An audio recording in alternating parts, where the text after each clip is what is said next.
Alrighty, folks. So we have the pleasure and privilege to sit down with one of our lovely colleagues, Monica Wiley, who is going to talk about Fannie Lou Hamer and the contributions and how she paved the way for individuals when it came to various advocacy within the disability rights movement, and just various things along that nature. Monica, we are so excited to have you.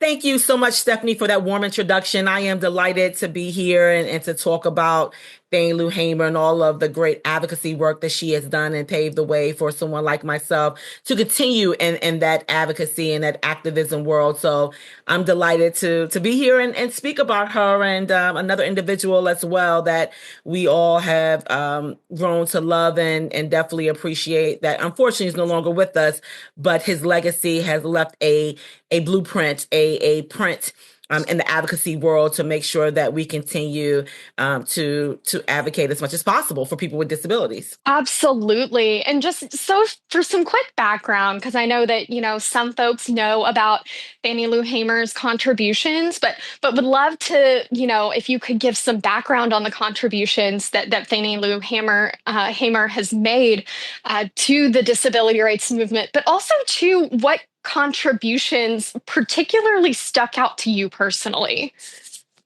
Thank you so much, Stephanie, for the question. I love this question and happy to share about Fannie Lou Hamer. So let me answer the first part of the question. Fannie Lou Hamer was a woman, a pioneer in the advocacy movement back during the 1960s.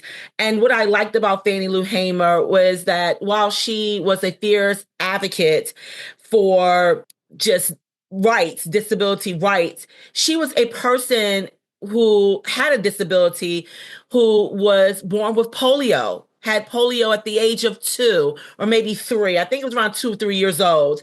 And she walked with a visible limp. But what was amazing to me was that while she was building and coalition building and having others brought into the advocacy movement to fight for advocacy and disability rights, they looked beyond her disability. And that was what was so impressive to me. And that is what I liked about her as well, is that while she had this disability and she walked uneven because she walked with a limp because of the polio, she did not let that stop her. And I feel that that is the fuel that we have today in terms of the advocacy world, is that we don't let that stop us. And I believe that's what made her so impressive, even during the 1960s, when she gave such an impassioned speech about advocacy and about rights. And that is that's so impressive. And I think that is what the disability community even finds impressive about her today, because we tend to love to adopt her slogan, which is what makes us so incredible as a community, that we're sick and tired of being sick and tired. And that slogan can be used for so many different, in so many ways, for so many different reasons. But in the disability community and in the advocacy community for disability rights, sick and tired of being sick and tired means that we're sick and tired of not just being considered as a community that is whole, because we are whole human beings like everyone else. And so we are sick and tired of not being considered as whole. And that's what Fannie Lou Hamer was about. That's what her advocacy was about. And that is why we are connected women and a Black woman with a disability. And I do have a visible disability, because I walk with a cane when I am not in my travel scooter. And today, yes, I still get some looks and stares. But when I open my mouth and I talk about the importance of us coming together to strengthen advocacy for disability rights, that is when you're then beginning to see that they can look beyond your disability, like the way that they did during that time in the 1960s, how they looked beyond Fannie Lou Hamer disability and saw her as a fierce, true leader in that field. And so that is what connects me to her in so many ways. She is one of my sheroes, and I really feel that that's what the disability community likes about her as well. And her advocacy is the fact that she even look beyond her own disability and then allow others to see that disability prevent her from her great work in the advocacy world. Absolutely agree with that 100%.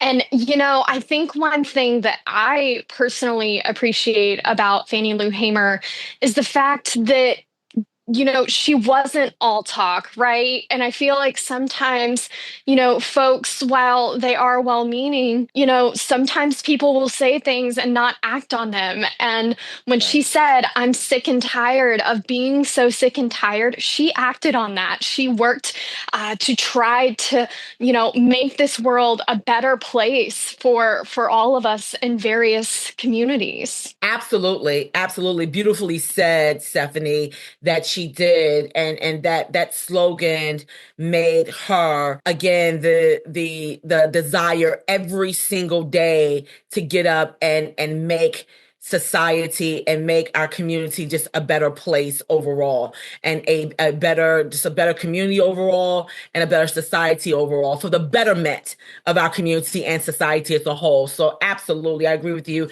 100%. Thanks for sharing that, Monica.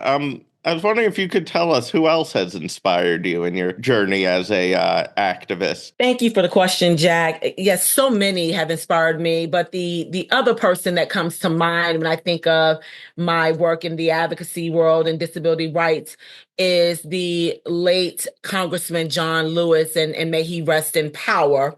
Congressman John Lewis was a very just amazing man and leader from the South. And I always love to say one of his mantras, one of his slogans, which is, it's nothing wrong with getting into good trouble. And that's how I look at disability rights and advocacy, is getting into good trouble. Because the trouble that we are getting into is good.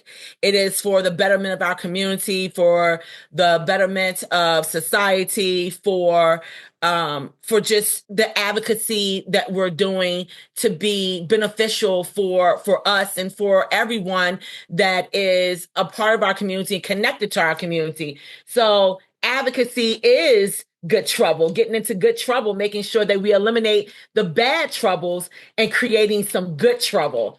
And so that's what I loved about Congressman John Lewis, was that he was proud to be a person that was about making history, and history in the sense of good trouble.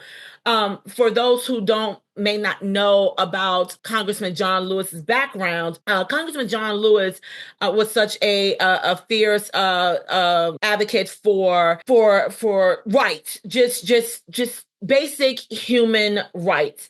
But what he is highly revered of is him leading about 600 people across the Edmund Pettus Bridge in Selma to fight for rights, for voting rights. And while it did not go the way that that we had hoped for, or especially as what they hoped for back during that time, although they were fighting for good trouble, it didn't go as well that they had anticipated. But the beauty of the good trouble that came out of that situation, because there was still some good trouble that that is with us to this day. The beauty about that was that while they encountered some hardships and some struggles as they crossed the Edmund Pettus Bridge in Selma, that definitely led to voting rights and just disability rights, because he experienced a disability during that time, during that period, because of what happened to him. But he didn't let that disability stop him. He continued to fight for disability rights and for advocacy, and ended up becoming a member of Congress when he ran for Congress in Georgia. So Congressman John Lewis and Fannie Lou Hamer were both pioneers and individuals in the advocacy world and the voting rights world.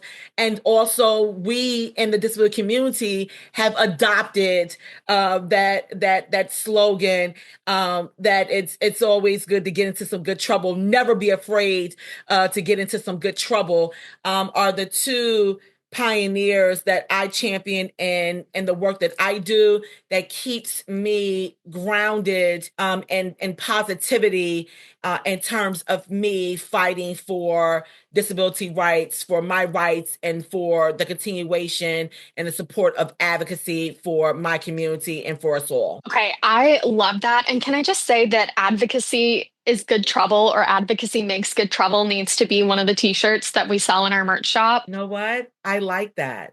I do like that. I didn't even realize I said it back because I was trying to be choicy with my words. I'm like, go, Monica, go. Like, yes. Oh my gosh. I'm totally here for it. Of course, we should totally, attribute the paraphrase to you as well. Like, I am totally here for this. I like that. Jack, did that answer your question? It did. Thanks for coming on today, Monica. Do you have any closing thoughts? I was going to say no, but yes, I do. I want to thank you to this podcast, to my colleagues for having me come on here to talk about two amazing leaders that we're paying respects to for their contributions to the advocacy world. And may we just continue to stand on their shoulders and continue to be their biggest accomplishments, because this is what they wanted to see.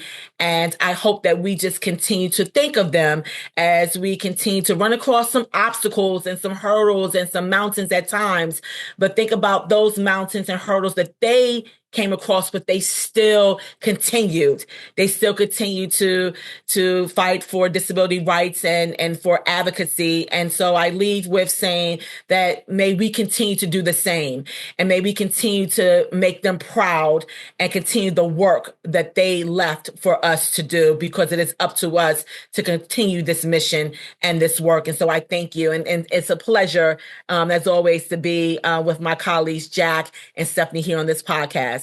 Have a great day. Thank you so, so much, Monica. We totally, as always, enjoy having you as one of our guests on the podcast. And of course, you are always welcome back. Appreciate that. I look forward to coming back. Yay! I love this. We have a commitment.